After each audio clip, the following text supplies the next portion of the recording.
بسم الله الرحمن الرحيم ياسين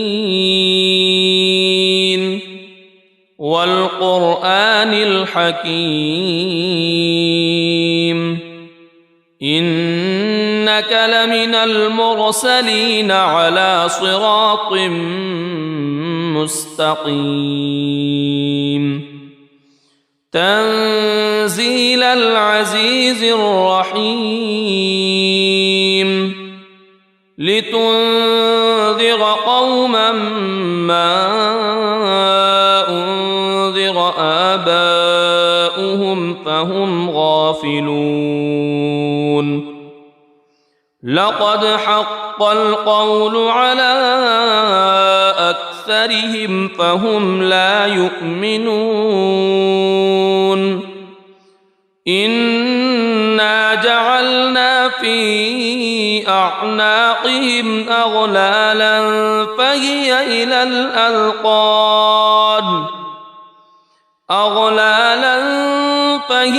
إلى الأذقان فهم مقمحون وجعلنا من بين أيديهم سدا ومن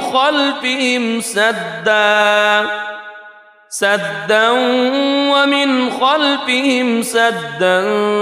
فأغشيناهم فهم لا يبصرون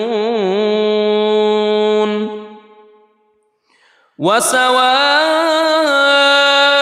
عليهم أأنذرتهم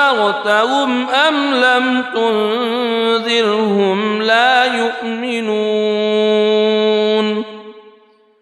إنما تنذر من اتبع الذكر وخشي الرحمن بالغيب فبشره بمغفرة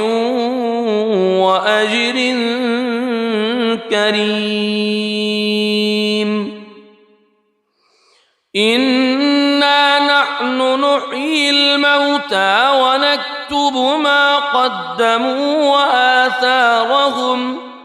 وكل شيء أحصيناه في إمام مبين واضرب لهم مثلا أصحاب القرية إذ جاءها المرسلون إذ أرسلنا إليهم اثنين فكذبوهما فعززنا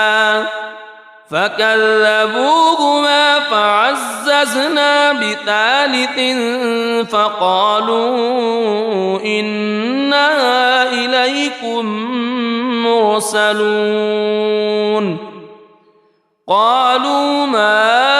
أنتم إلا بشر مثلنا وما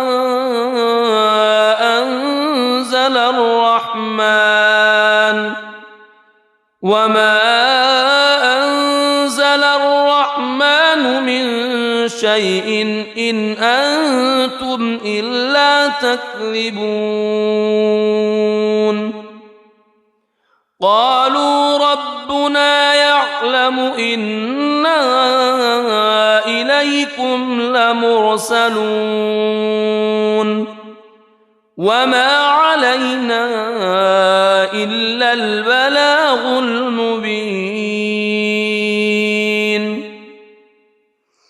قالوا إنا تطيرنا بكم لئن لم تنتهوا لنرجمنكم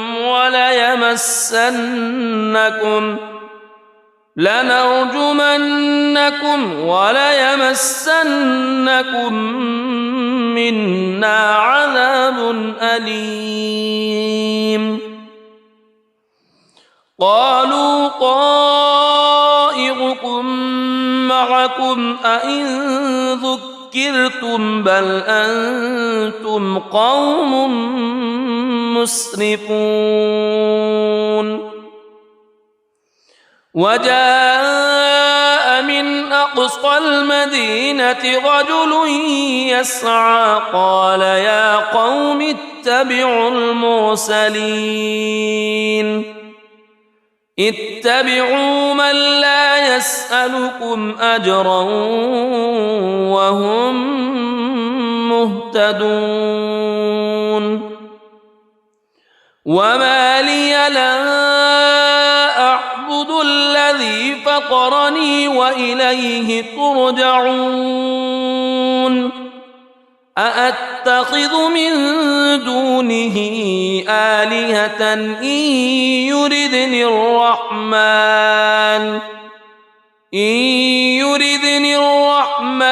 بضر لا تغن عني شفاعتهم شيئا ولا ينقذون إني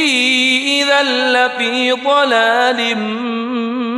مبين إني آمنت بربكم فاسمعون قيل ادخل الجنة قال يا ليت قومي يعلمون بما غفر لي ربي وجعلني من المكرمين وما أنزلنا على قومه من بعده من جند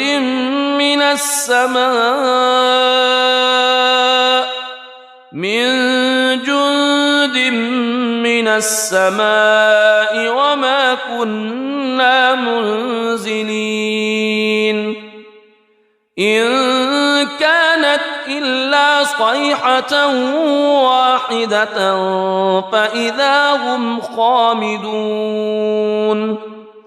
يا حسرة على العباد ما يأتيهم من رسول إلا كانوا به يستهزئون ألم يروا كم أهلكنا قبلهم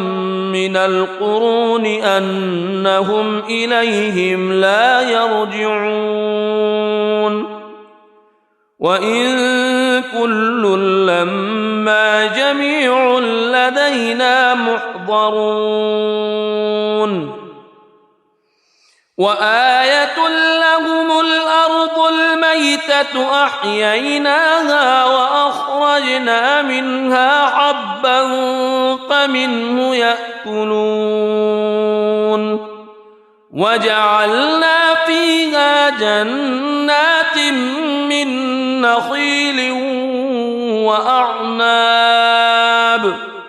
من نخيل وأعناب وفجرنا فيها من العيون ليأكلوا من ثمره وما عملته أيديهم أفلا يشكرون سبحان الذي خلق الأزواج كلها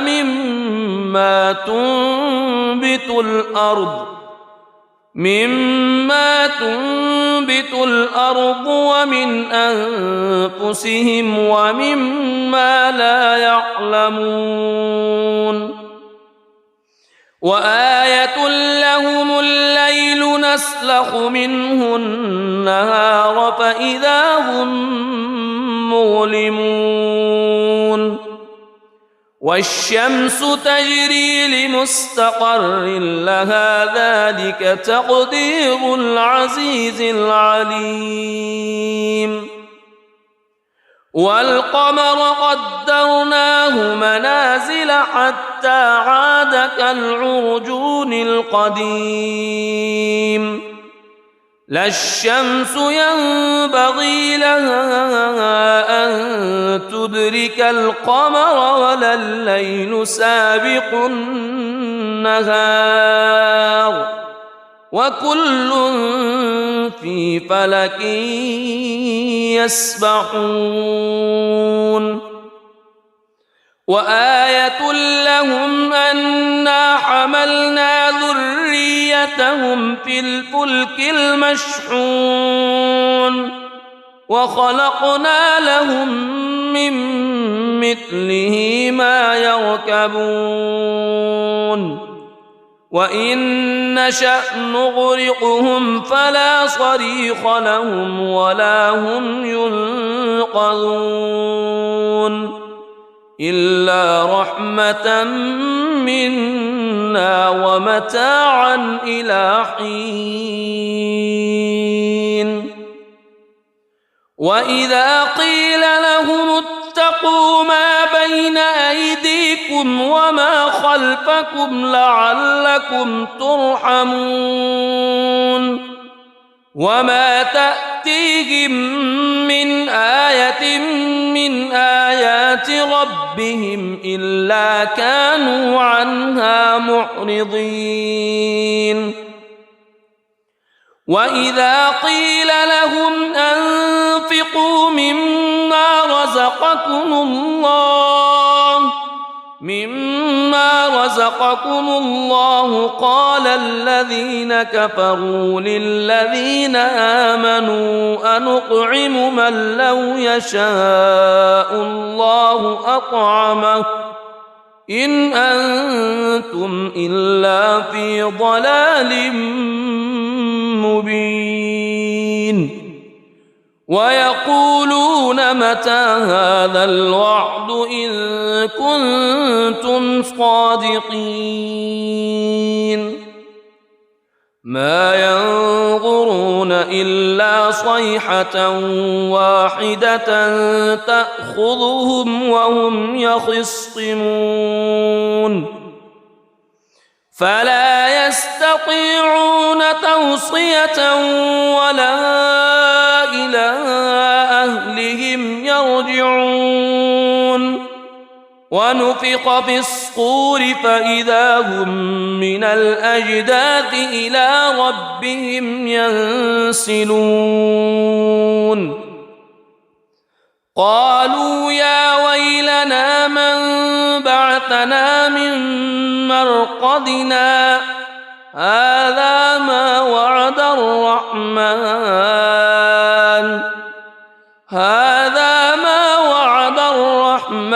وصدق المرسلون إن كانت إلا صيحة واحدة فإذا هم جميع لدينا محضرون فاليوم لا تظلم نفس شيئا ولا تجزون إلا ما كنتم تعملون إن أصحاب الجنة اليوم في شغل فاكهون هم وأزواجهم في ظلال على الأرائك متكئون لهم فيها فاكهة ولهم ما يدعون سلام قولا من رب رحيم وامتازوا اليوم أيها المجرمون ألم أعهد إليكم يا بني ألا تعبدوا الشيطان ألم أعهد إليكم يا بني آدم ألا تعبدوا الشيطان إنه لكم عدو مبين وأن اعبدوني هذا صراط مستقيم ولقد أضل منكم جبلا كثيرا أفلم تكونوا تعقلون هذه جهنم التي كنتم توعدون اصلوها اليوم بما كنتم تكفرون اليوم نختم على أفواههم وتكلمنا أيديهم وتشهد أرجلهم بما كانوا يكسبون ولو نشاء لطمسنا على أعينهم فاستبقوا الصراط فأنى يبصرون ولو نشاء لمسخناهم على مكانتهم فما استطاعوا مضيا ولا يرجعون ومن نعمره ننكسه في الخلق أفلا يعقلون وما علمناه الشعر وما ينبغي له إن هو إلا ذكر وقرآن مبين لينذر من كان حيا ويحق القول على الكافرين أولم يروا أنا خلقنا لهم مما عملت أيدينا أنعاما فهم لها مالكون وذللناها لهم فمنها ركوبهم ومنها يأكلون ولهم فيها منافع ومشارب أفلا يشكرون واتخذوا من دون الله آلهة لعلهم ينصرون لا يستطيعون نصرهم وهم لهم جند محضرون فلا يحزنك قولهم إنا نعلم ما يسرون وما يعلنون أولم ير الإنسان أنا خلقناه من نطفة فإذا هو خصيم مبين وضرب لنا مثلا ونسي خلقه قال من يحيي العظام وهي رميم قل يحييها الذي أنشأها أول مرة وهو بكل خلق عليم الذي جعل لكم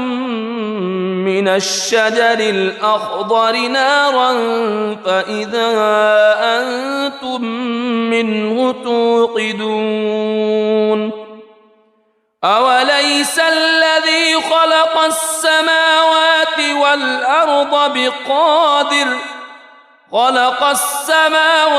والأرض بقادر على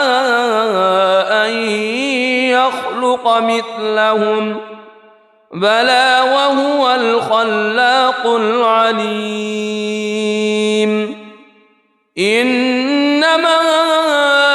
أمره إذا أراد شيئا أن يقول له كن فيكون فسبحان الذي بيده ملكوت كل شيء وإليه ترجعون بسم الله الرحمن الرحيم الرحمن علم القرآن خلق الإنسان علمه البيان الشمس والقمر بحسبان والنجم والشجر يسجدان والسماء رفعها ووضع الميزان ألا تطغوا في الميزان وأقيموا الوزن بالقسط ولا تخسروا الميزان والأرض وضعها للأنام فيها فاكهة والنخل ذات الأكمام والحب ذو العصف والريحان فبأي آلاء ربكما تكذبان خلق الإنسان من صلصال كالفخار وخلق الجان من مارج من نار فبأي آلاء ربكما تكذبان رب المشرقين ورب المغربين فبأي آلاء ربكما تكذبان مرج البحرين يلتقيان بينهما برزخ لا يبغيان فبأي آلاء ربكما تكذبان يخرج منهما اللؤلؤ والمرجان فبأي آلاء ربكما تكذبان وله الجوار المنشآت في البحر كالأعلام فبأي آلاء ربكما تكذبان كل من عليها فان ويبقى وجه ربك ذو الجلال والإكرام فبأي آلاء ربكما تكذبان يسأله من في السماوات والأرض كل يوم هو في شأن فبأي آلاء ربكما تكذبان سنفرغ لكم أيها الثقلان فبأي آلاء ربكما تكذبان يا معشر الجن والإنس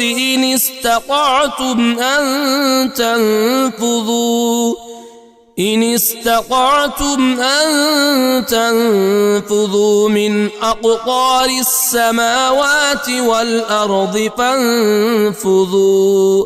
لا تنفذون إلا بسلطان فبأي آلاء ربكما تكذبان يرسل عليكما شواظ من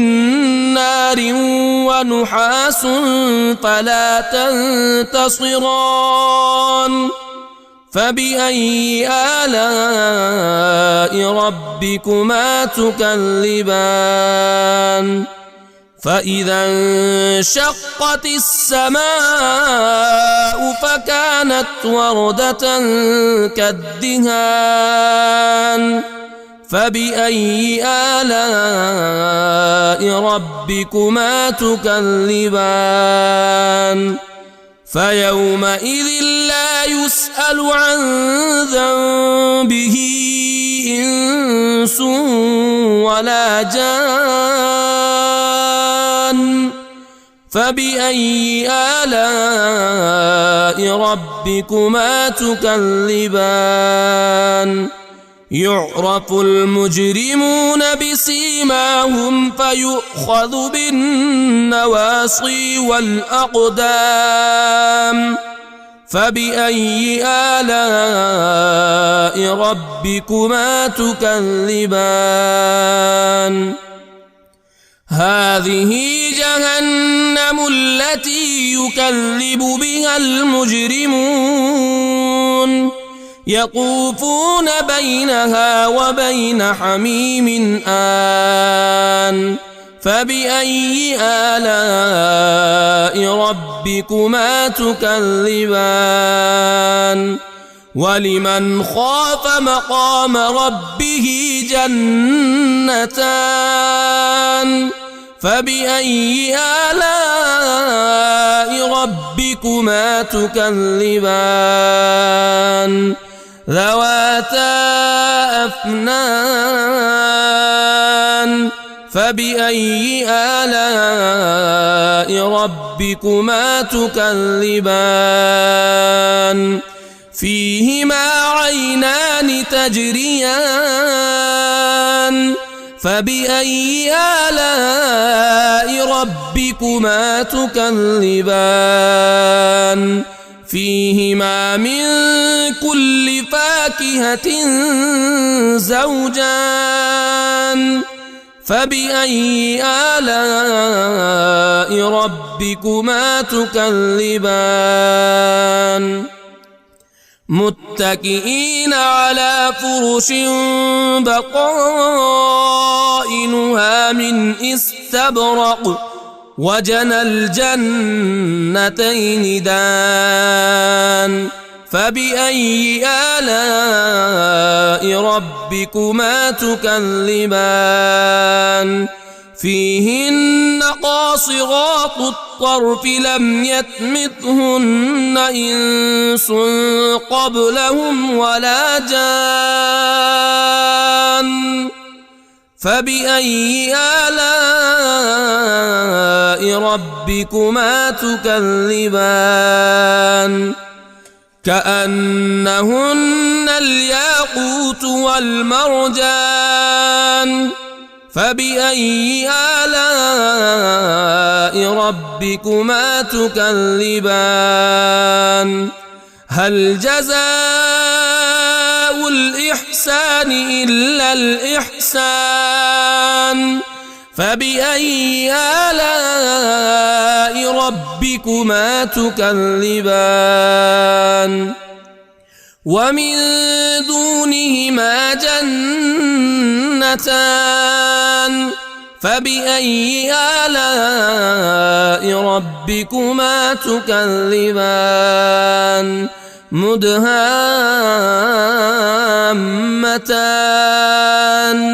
فبأي آلاء ربكما تكذبان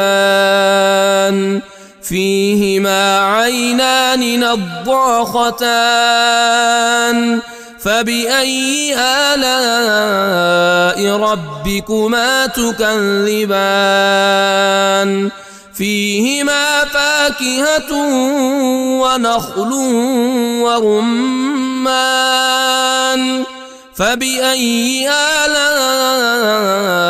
ربكما تكذبان فيهن خيرات حسان فبأي آلاء ربكما تكذبان حور مقصورات في الخيام فبأي آلاء ربكما تكذبان لم يطمثهن إنس قبلهم ولا جان فبأي آلاء ربكما تكذبان متكئين على رفرف خضر وعبقري حسان فبأي آلاء ربكما تكذبان تبارك اسم ربك ذي الجلال والإكرام بسم الله الرحمن الرحيم ياسين والقرآن الحكيم إنك لمن المرسلين على صراط مستقيم تنزيل العزيز الرحيم لتنذر قوما ما أنذر آباؤهم فهم غافلون لقد حق القول على أكثرهم فهم لا يؤمنون إنا جعلنا في أعناقهم أغلالا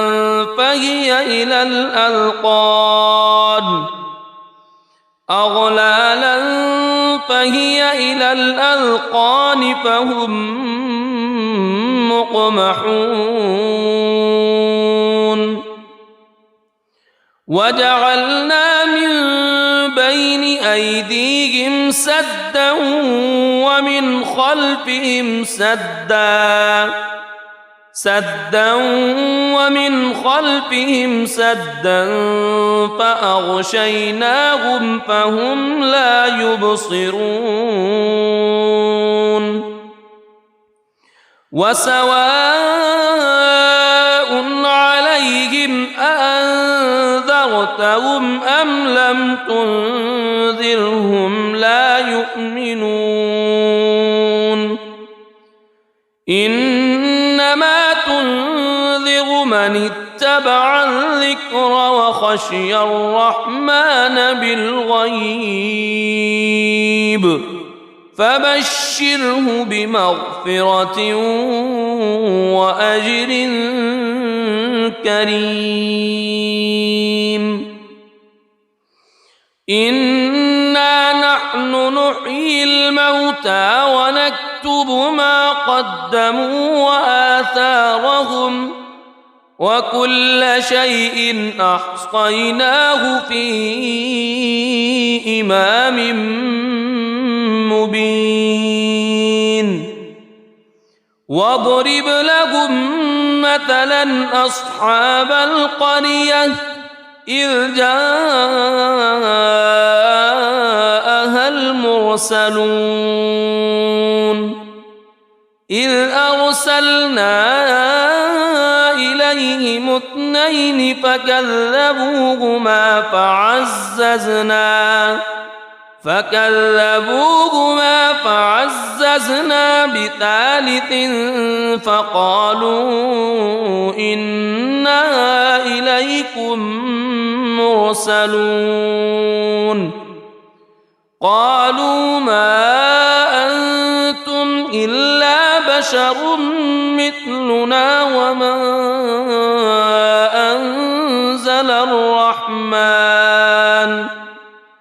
وما أنزل الرحمن من شيء إن أنتم إلا تكذبون قالوا ربنا يعلم إنا إليكم لمرسلون وما علينا إلا البلاغ المبين قالوا إنا تطيرنا بكم لئن لم تنتهوا لنرجمنكم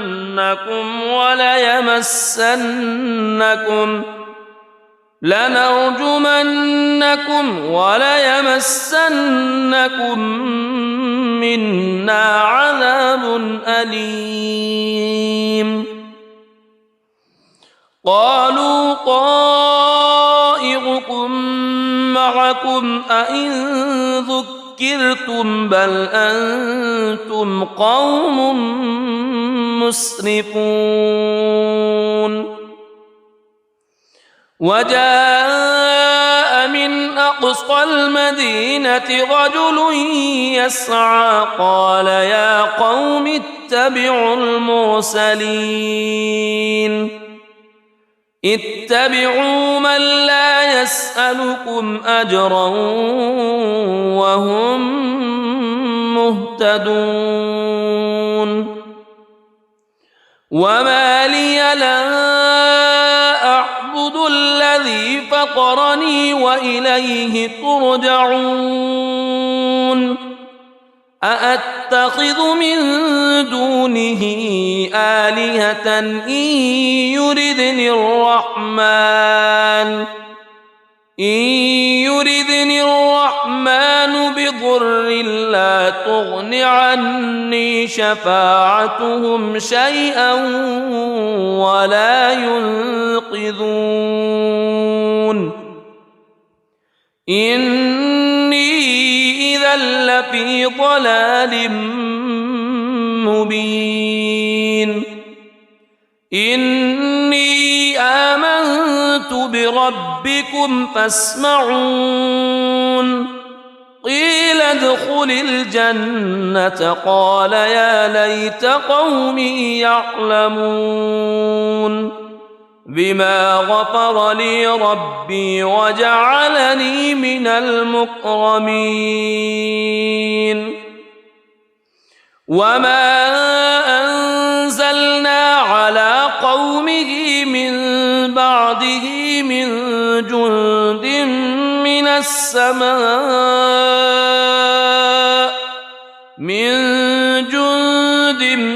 من السماء وما كنا منزلين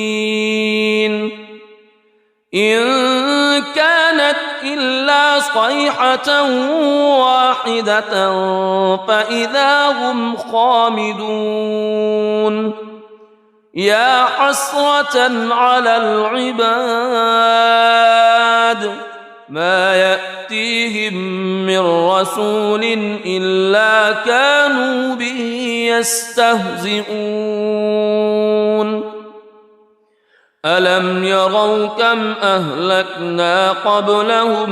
من القرون أنهم إليهم لا يرجعون وإن كل لما جميع لدينا محضرون وآية لهم الأرض الميتة أحييناها وأخرجنا منها حبا فمنه يأكلون وجعلنا فيها جنات من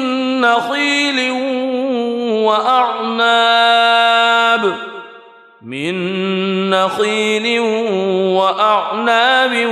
وفجرنا فيها من العيون ليأكلوا من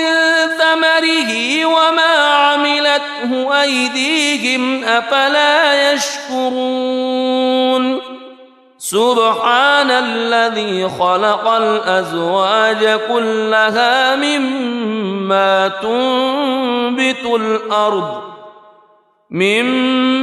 تنبت الأرض ومن أنفسهم ومما لا يعلمون وآية لهم الليل نسلخ منه النهار فإذا هم مظلمون والشمس تجري لمستقر لها ذلك تقدير العزيز العليم والقمر قدرناه منازل حتى عاد كالعرجون القديم لا الشمس ينبغي لها أن تدرك القمر ولا الليل سابق النهار وكل في فلك يسبحون وآية لهم أنا حملنا ذريتهم في الفلك المشحون وخلقنا لهم من مثله ما يركبون وإن نشأ نغرقهم فلا صريخ لهم ولا هم ينقذون إلا رحمة منا ومتاعا إلى حين وإذا قيل لهم اتقوا ما بين أيديكم وما خلفكم لعلكم ترحمون وما تأتيهم من آية من آيات ربهم إلا كانوا عنها معرضين وإذا قيل لهم أنفقوا مما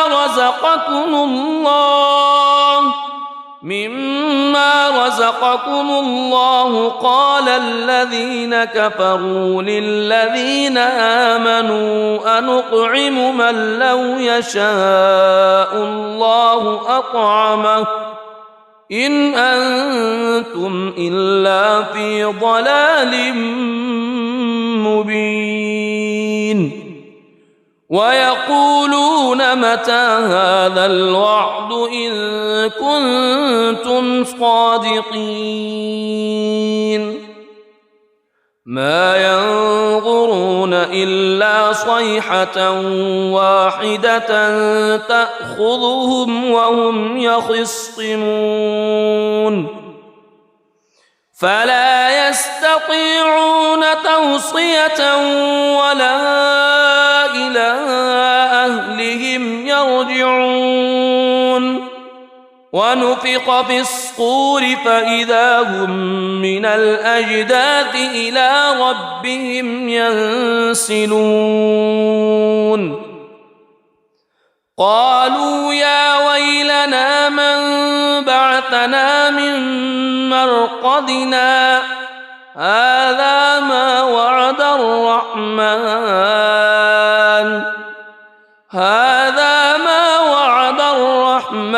وصدق المرسلون إن كانت إلا صيحة واحدة فإذا هم جميع لدينا محضرون فاليوم لا تظلم نفس شيئا ولا تجزون إلا ما كنتم تعملون إن أصحاب الجنة اليوم في شغل فاكهون هم وأزواجهم في ظلال على الأرائك متكئون لهم فيها فاكهة ولهم ما يدعون سلام قولا من رب رحيم وامتازوا اليوم أيها المجرمون ألم أعهد إليكم يا بني ألا تعبدوا الشيطان ألم أعهد إليكم يا بني آدم ألا تعبدوا الشيطان إنه لكم عدو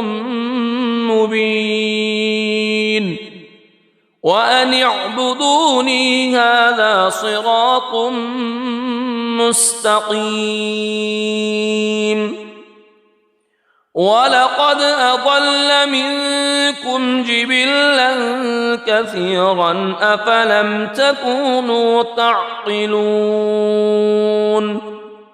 هذه جهنم التي كنتم توعدون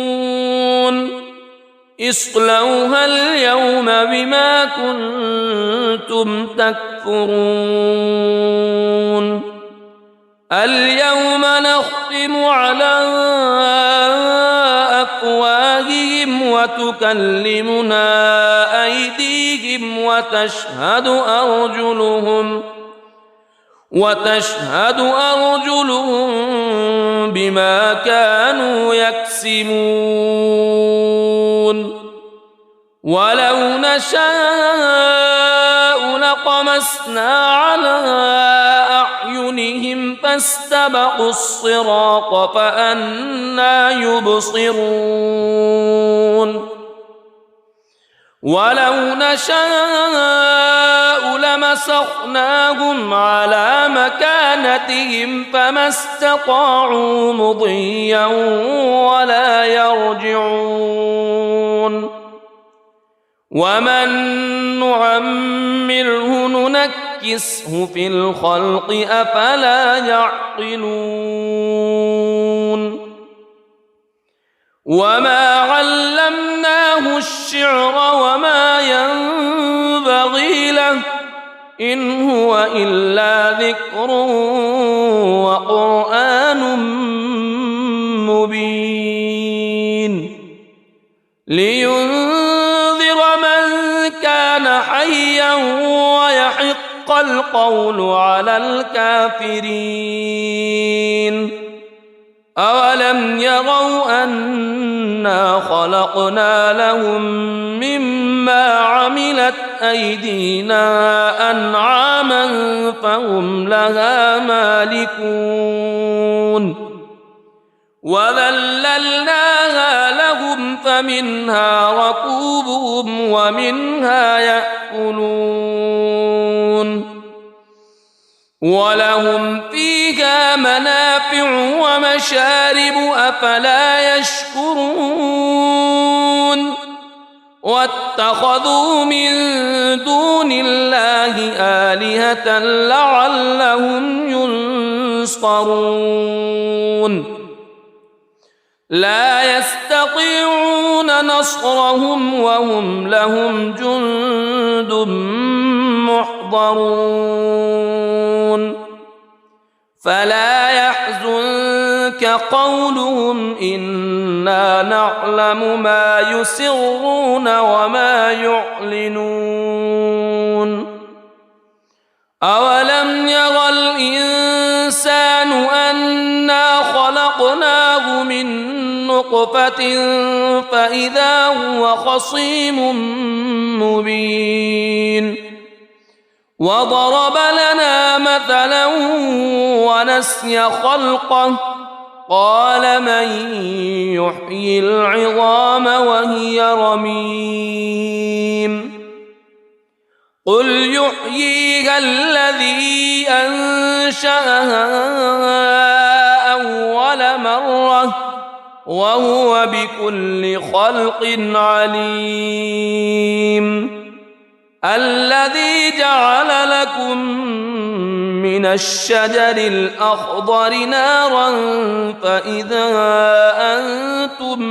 منه توقدون أوليس الذي خلق السماوات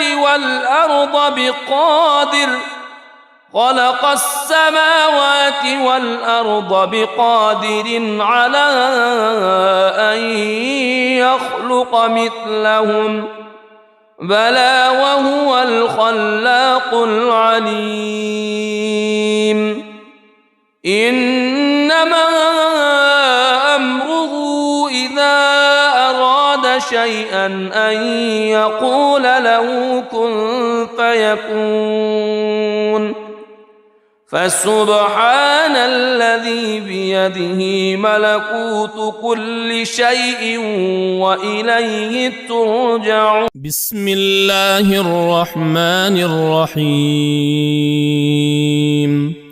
الرحمن علم القرآن خلق الإنسان علمه البيان. الشمس والقمر بحسبان والنجم والشجر يسجدان. والسماء رفعها ووضع الميزان ألا تطغوا في الميزان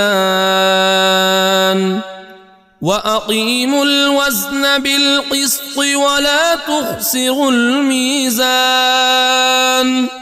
والأرض وضعها للأنام فيها فاكهة والنخل ذات الأكمام والحب ذو العصف والريحان. فبأي آلاء ربكما تكذبان؟ خلق الإنسان من صلصال كالفخار وخلق الجان من مارج من نار. فبأي آلاء ربكما تكذبان؟ رب المشرقين ورب المغربين.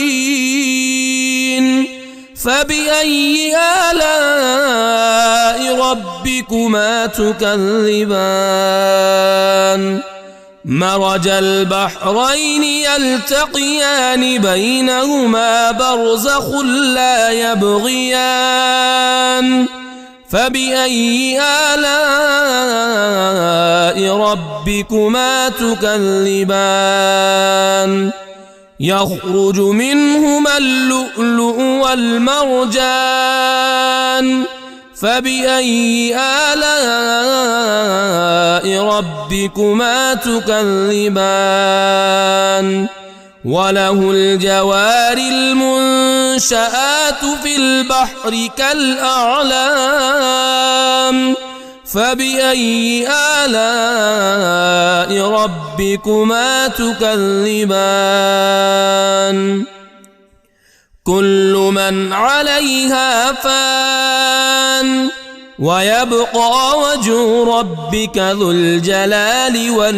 والإكرام. فبأي آلاء ربكما تكذبان؟ يسأله من في السماوات والأرض كل يوم هو في شأن.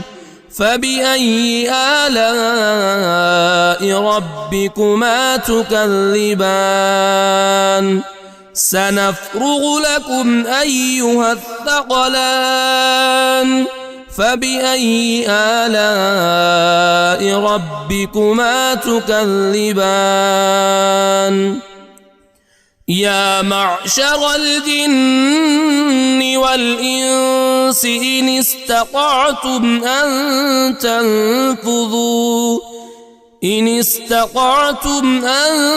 تنفذوا من أقطار السماوات والأرض فانفذوا لا تنفذون إلا بسلطان. فبأي آلاء ربكما تكذبان؟ يرسل عليكما شواظ من نار ونحاس فلا تنتصران. فبأي آلاء ربكما تكذبان فإذا انشقت السماء فكانت وردة كالدهان فبأي آلاء ربكما تكذبان فيومئذ لا يسأل عن ذنبه إنس ولا جان فبأي آلاء ربكما تكذبان يعرف المجرمون بسيماهم فيؤخذ بالنواصي والأقدام فبأي آلاء ربكما تكذبان هذه جهنم التي يكذب بها المجرمون يطوفون بينها وبين حميم آن فبأي آلاء ربكما تكذبان ولمن خاف مقام ربه جنتان فبأي آلاء ربكما تكذبان ذواتا أفنان فبأي آلاء ربكما تكذبان فيهما عينان تجريان فبأي آلاء ربكما تكذبان فيهما من كل فاكهة زوجان فبأي آلاء ربكما تكذبان متكئين على فرش بطائنها من استبرق وجنى الجنتين دان فبأي آلاء ربكما تكذبان فيهن قاصرات الطرف لم يطمثهن إنس قبلهم ولا جان فبأي آلاء ربكما تكذبان كأنهن الياقوت والمرجان فبأي آلاء ربكما تكذبان هل جزاء الإحسان إلا الإحسان فبأي آلاء ربكما تكذبان ومن دونهما جنتان فبأي آلاء ربكما تكذبان مدهامتان فبأي آلاء ربكما تكذبان فيهما عينان نضاختان فبأي آلاء ربكما تكذبان فيهما فاكهة ونخل ورمان فبأي آلاء ربكما تكذبان فيهن خيرات حسان فبأي آلاء ربكما تكذبان حور مقصورات في الخيام فبأي آلاء ربكما تكذبان لم يطمثهن إنس قبلهم ولا جان فبأي آلاء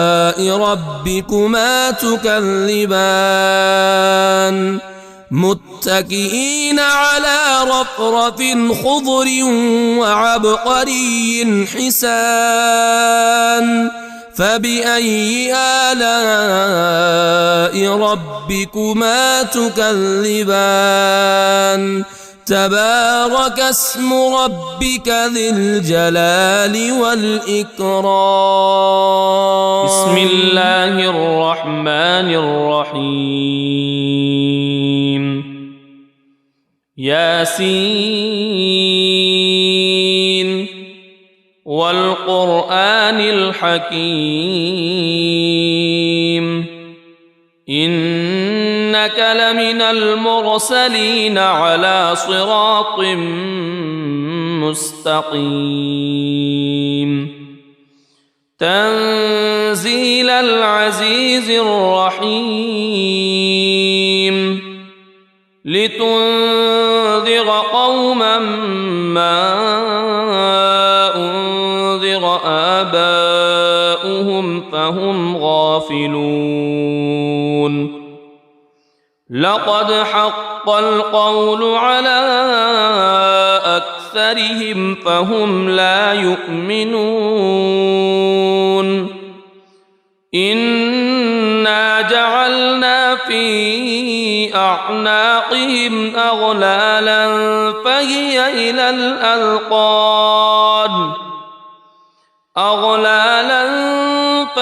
إلى الأذقان فهم مقمحون وجعلنا من بين أيديهم سدا ومن خلفهم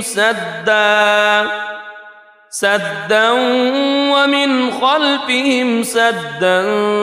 فأغشيناهم فهم لا يبصرون وسواء عليهم أأنذرتهم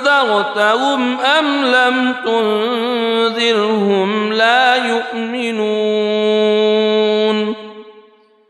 إنما تنذر من اتبع الذكر وخشي الرحمن بالغيب فبشره بمغفرة وأجر كريم إنا نحن نحيي الموتى ونكتب ما قدموا وآثارهم وكل شيء أحصيناه في إمام مبين واضرب لهم مثلا أصحاب القرية إذ جاءها المرسلون إذ أرسلنا إليهم اثنين فكذبوهما فعززنا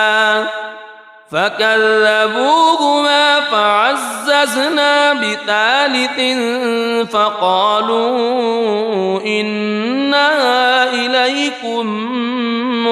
مرسلون قالوا ما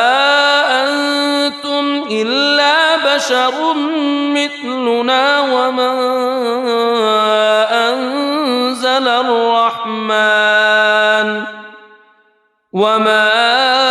أنزل الرحمن من شيء إن أنتم إلا تكذبون قالوا ربنا يعلم إنا إليكم لمرسلون وما علينا إلا البلاغ المبين قالوا إنا تطيرنا بكم لئن لم تنتهوا لنرجمنكم وليمسنكم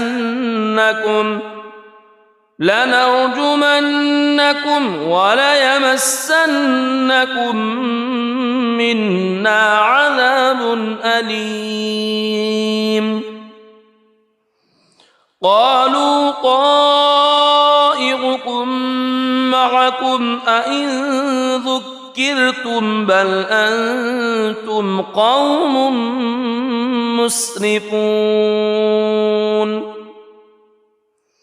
وجاء من أقصى المدينة رجل يسعى قال يا قوم اتبعوا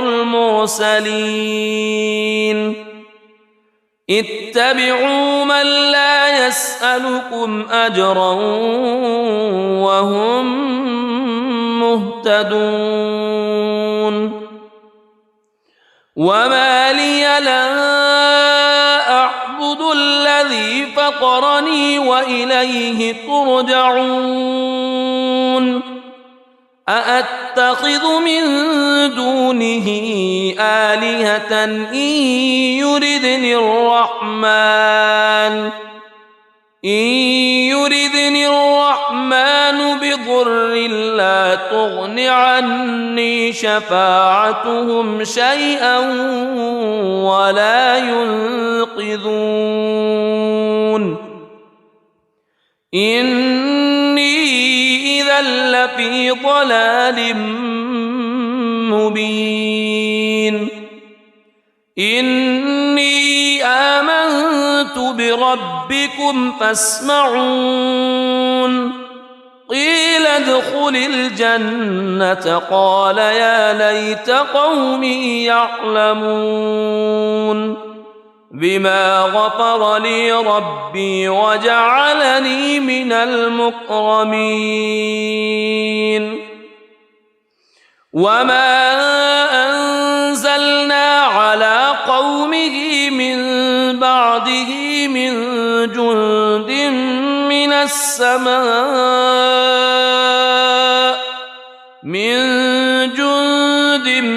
من السماء وما كنا منزلين إن كانت إلا صيحة واحدة فإذا هم خامدون يا حسرة على العباد ما يأتيهم من رسول إلا كانوا به يستهزئون ألم يروا كم أهلكنا قبلهم من القرون أنهم إليهم لا يرجعون وإن كل لما جميع لدينا محضرون وآية لهم الأرض الميتة أحييناها وأخرجنا منها حبا فمنه يأكلون وجعلنا فيها جنات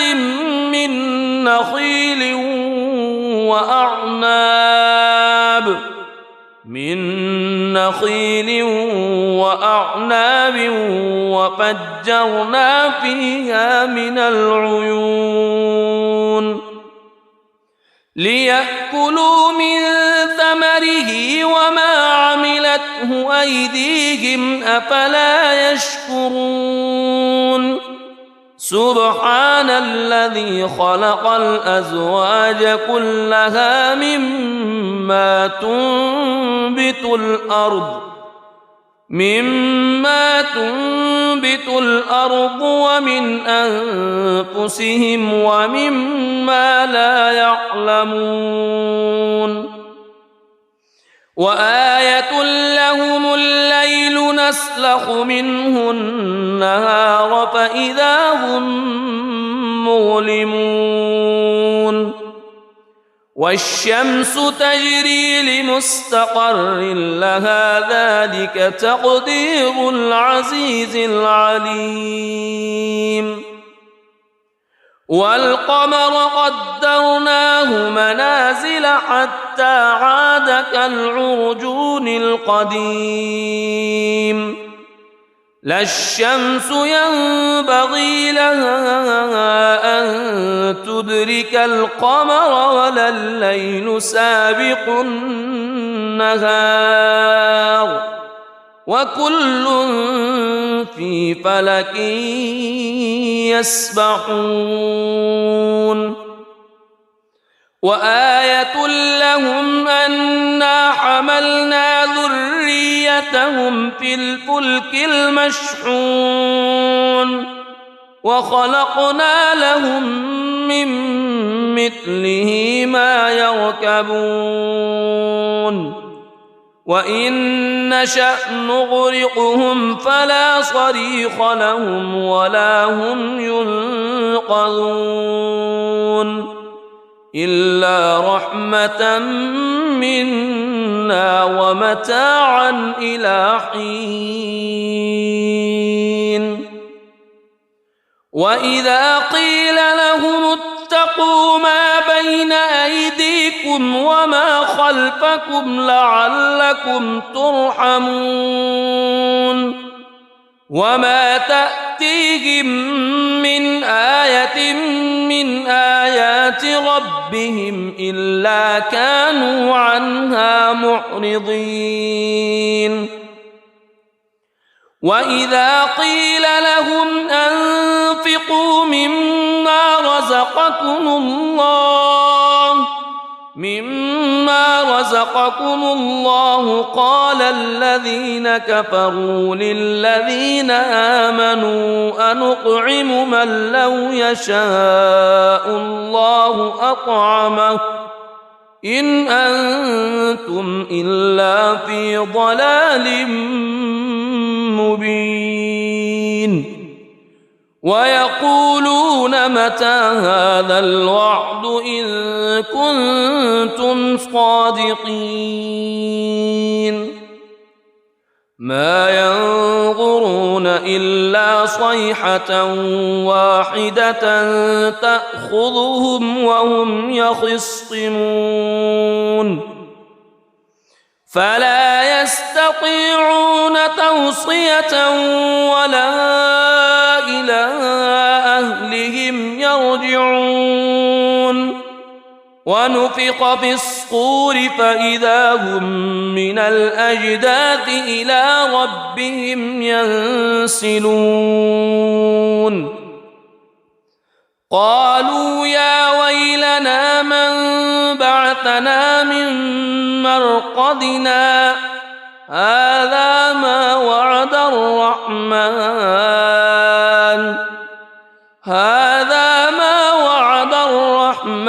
وصدق المرسلون إن كانت إلا صيحة واحدة فإذا هم جميع لدينا محضرون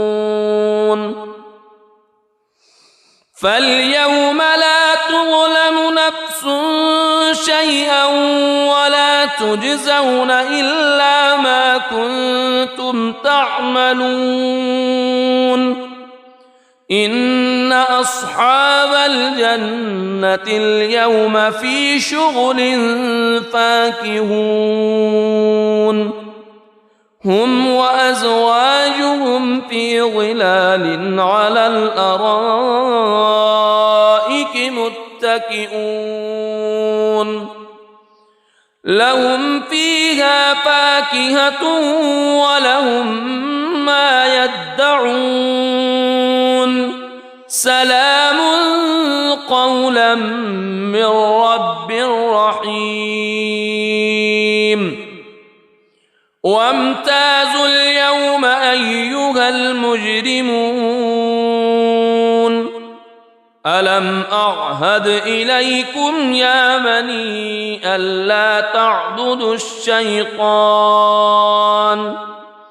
ألم أعهد إليكم يا بني آدم ألا تعبدوا الشيطان إنه لكم عدو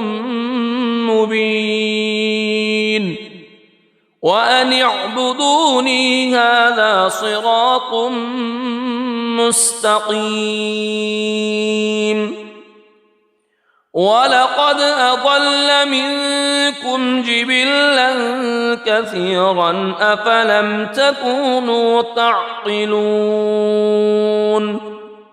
هذه جهنم التي كنتم توعدون اصلوها اليوم بما كنتم تكفرون اليوم نختم على أفواههم وتكلمنا أيديهم وتشهد أرجلهم بما كانوا يكسبون ولو نشاء لطمسنا على أعينهم فاستبقوا الصراط فأنى يبصرون ولو نشاء لمسخناهم على مكانتهم فما استطاعوا مضيا ولا يرجعون ومن نعمره ننكسه في الخلق أفلا يعقلون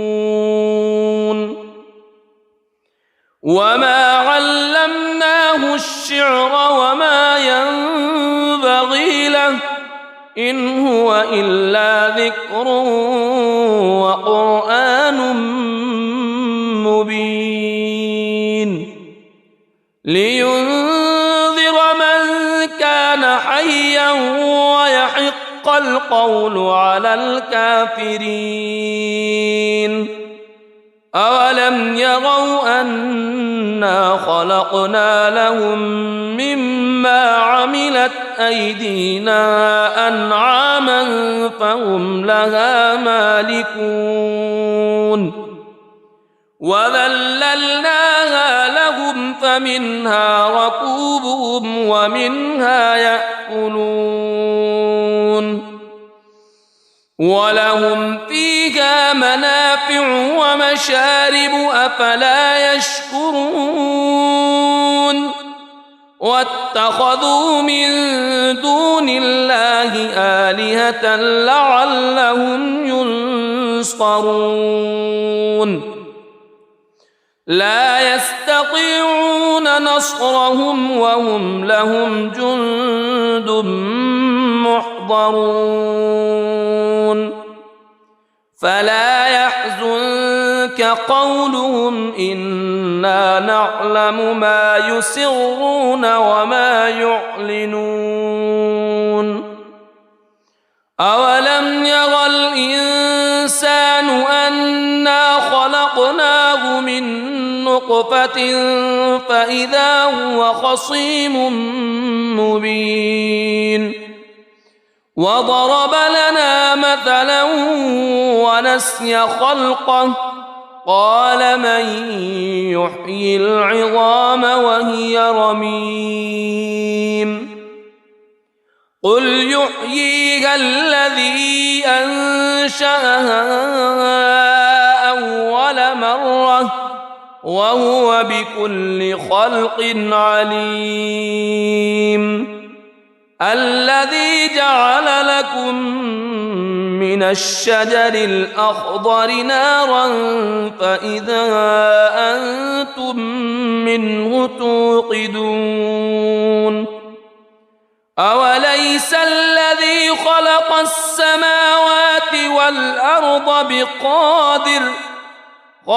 السماوات والأرض بقادر على أن يخلق مثلهم بلى وهو الخلاق العليم إنما أمره إذا أراد شيئا أن يقول له كن فيكون فسبحان الذي بيده ملكوت كل شيء وإليه ترجعون. بسم الله الرحمن الرحيم. الرحمن علم القرآن خلق الإنسان علمه البيان الشمس والقمر بحسبان والنجم والشجر يسجدان والسماء رفعها ووضع الميزان ألا تطغوا في الميزان وأقيموا الوزن بالقسط ولا تخسروا الميزان والأرض وضعها للأنام فيها فاكهة والنخل ذات الأكمام والحب ذو العصف والريحان فبأي آلاء ربكما تكذبان خلق الإنسان من صلصال كالفخار وخلق الجان من مارج من نار فبأي آلاء ربكما تكذبان رب المشرقين ورب المغربين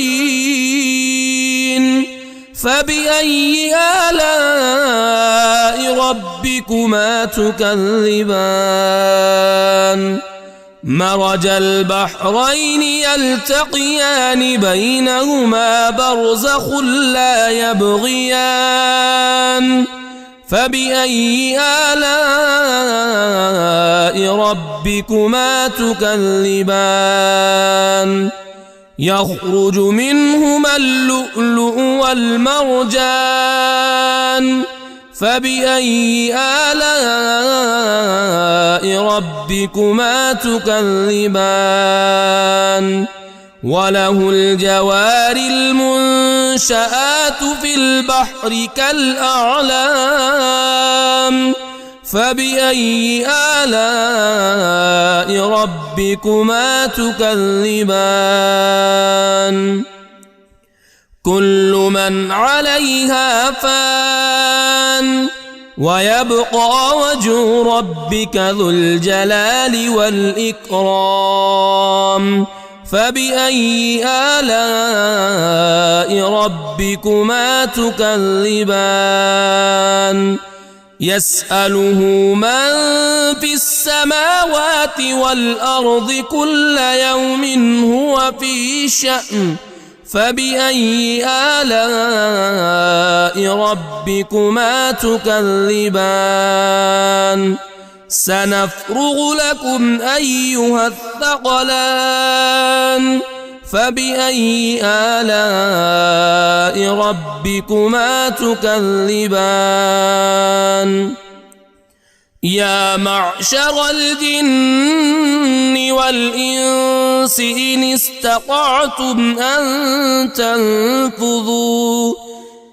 استطعتم أن تنفذوا من أقطار السماوات والأرض فانفذوا لا تنفذون إلا بسلطان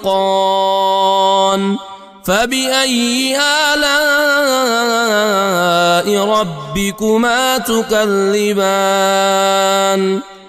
يرسل عليكما شواظ من نار ونحاس فلا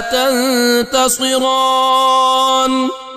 فبأي آلاء ربكما تكذبان فإذا انشقت السماء فكانت وردة كالدهان فبأي آلاء ربكما تكذبان فيومئذ لا يسأل عن ذنبه إنس ولا جان فبأي آلاء ربكما تكذبان يعرف المجرمون بسيماهم فيؤخذ بالنواصي والأقدام فبأي آلاء ربكما تكذبان هذه جهنم التي يكذب بها المجرمون يطوفون بينها وبين حميم آن فبأي آلاء ربكما تكذبان ولمن خاف مقام ربه جنتان فبأي آلاء ربكما تكذبان ذواتا أفنان فبأي آلاء ربكما تكذبان فيهما عينان تجريان فبأي آلاء ربكما تكذبان فيهما من كل فاكهة زوجان فبأي آلاء ربكما تكذبان متكئين على فرش بطائنها من استبرق وجنى الجنتين دان فبأي آلاء ربكما تكذبان فيهن قاصرات الطرف لم يطمثهن إنس قبلهم ولا جان فبأي آلاء ربكما تكذبان كأنهن الياقوت والمرجان فبأي آلاء ربكما تكذبان هل جزاء الإحسان إلا الإحسان فبأي آلاء ربكما تكذبان ومن دونهما جنتان فبأي آلاء ربكما تكذبان مدهامتان فبأي آلاء ربكما تكذبان فيهما عينان نضاختان فبأي آلاء ربكما تكذبان فيهما فاكهة ونخل ورمان رمان فبأي آلاء ربكما تكذبان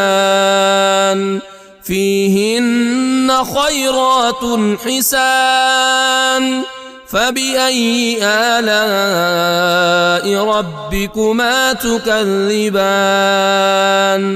حور مقصورات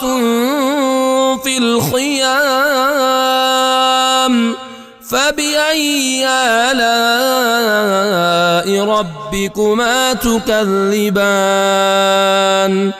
لم يطمثهن إنس قبلهم ولا جان فبأي آلاء